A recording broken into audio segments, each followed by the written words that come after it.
The TV stand. Subject, payment for the TV stand from jennylane93@email.com, date Friday, 8:12 p.m.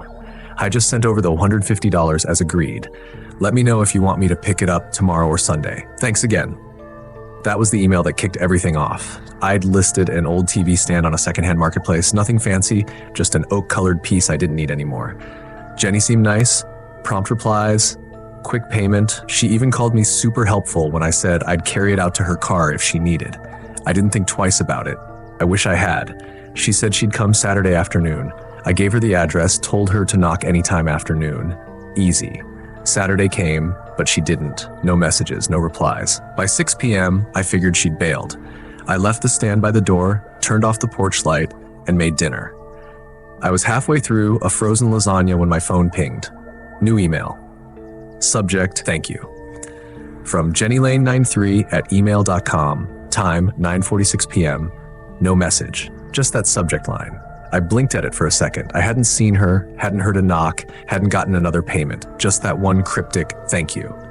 I walked to the door. The stand was gone. No tire marks on the driveway, no sound of an engine earlier, nothing. I opened the email again. Maybe she came while I was in the bathroom? But wouldn't she have at least messaged? I replied with a quick, got it, thanks, and went back inside. That should have been the end of it. It wasn't. That night, around 3 a.m., I woke to the sound of footsteps, not outside, not from an upstairs neighbor, inside, my house. I froze, lying completely still. I don't have pets. I live alone, and my bedroom door was cracked open just a few inches. I stared at that gap for what felt like hours. Eventually, I worked up the nerve to grab my phone. No new messages. No alerts from my camera app. I sat up, heart pounding, reached for the baseball bat under my bed, just in case. I crept through the house, checked the doors, windows, locks, everything was normal. But one thing was off, the TV stand, the one Jenny supposedly took, it was back, in the exact same spot by the door. That made no sense. I flipped on every light in the house. I opened every closet. I even checked the attic access. Nothing. I stared at the stand, suddenly unsure if I'd imagined the whole transaction. But the payment was still in my account, $150. I didn't sleep. The next morning, I messaged Jenny directly. Hey, strange question, but did you come back last night? No reply. Around noon, I went to move the stand again. This time, I decided I'd just haul it to the curb and list it as free. But when I opened the drawers to check for anything I might have left inside, I found something I hadn't put there. A receipt. From a diner I didn't recognize. Printed timestamp October 14, 2003. 20 years ago, paid in cash. Server Jenny L. The receipt was brittle, yellowed at the edges. The total, $7.40. I hadn't bought the stand used. It was mine. I'd assembled it myself 6 years ago. So where the hell did that receipt come from? That night, I moved the stand into the garage and locked the door. Again, I thought it was over, until I found the second note. It was taped to my bathroom mirror, not folded, just written in shaky pen, "Don't sell what isn't yours." I called the non-emergency line and had someone come out.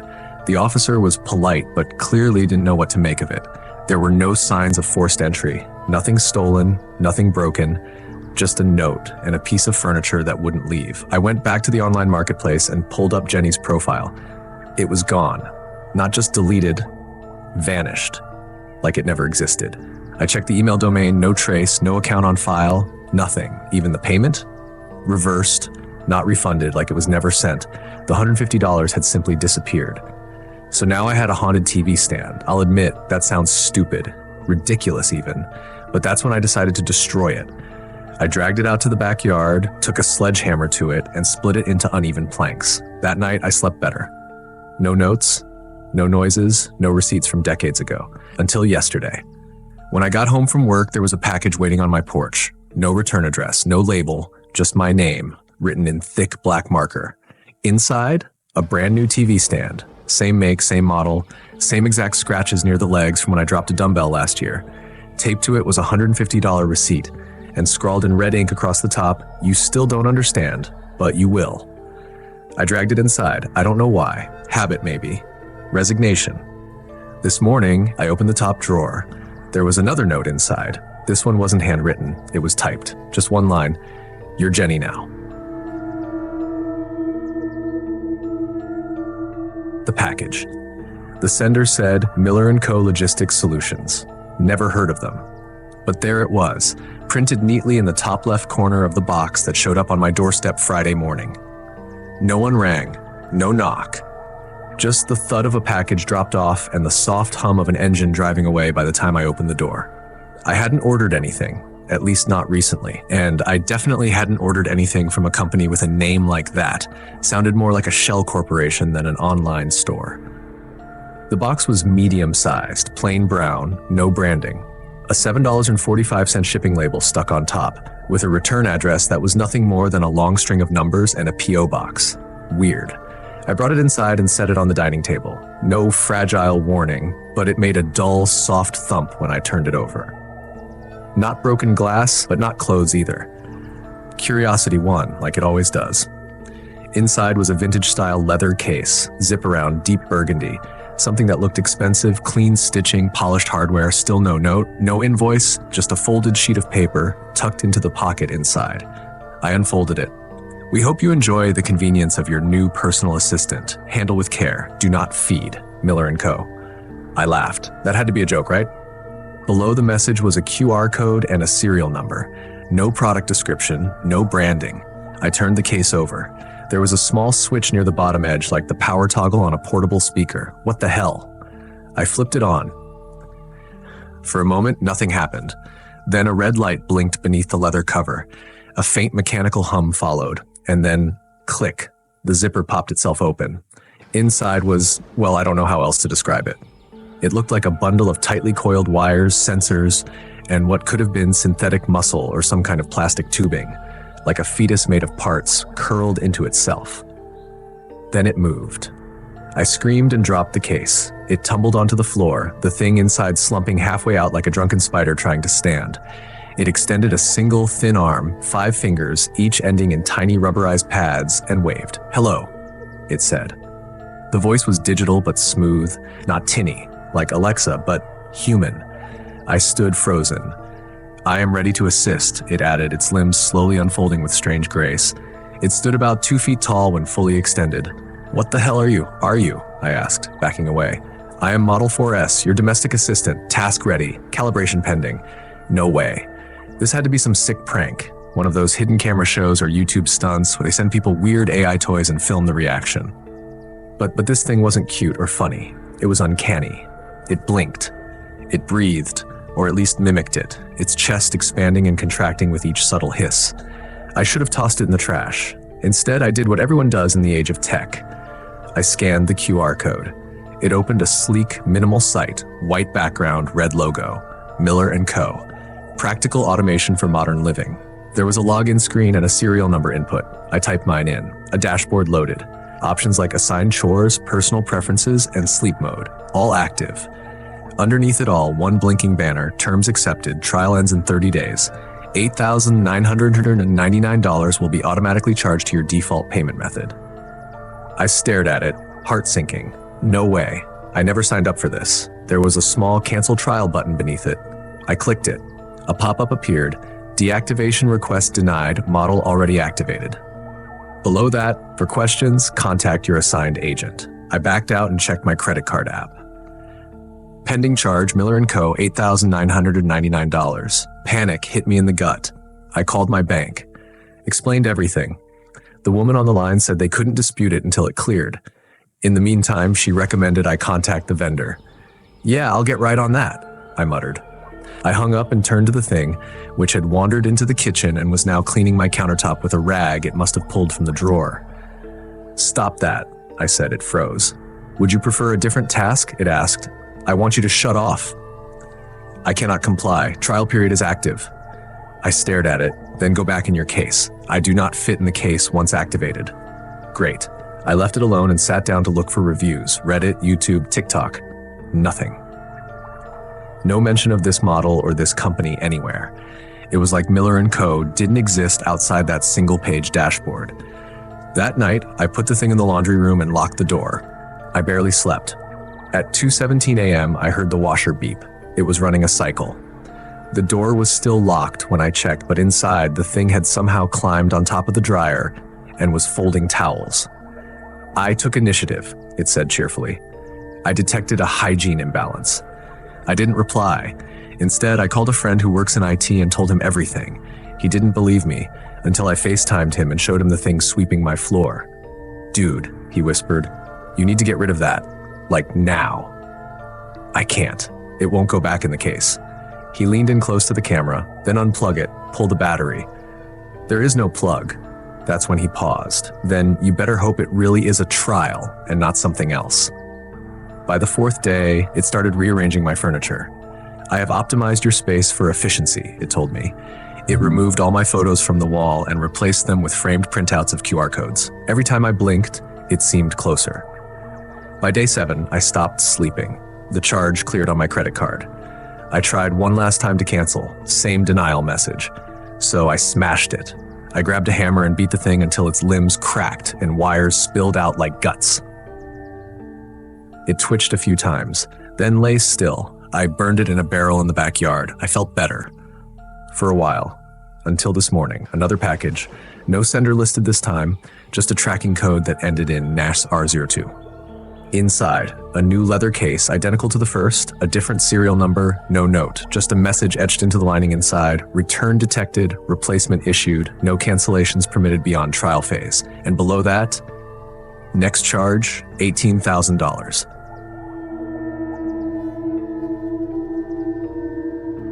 Sender, FulfillNet Distributors. That's what the shipping label said, FulfillNet Distributors.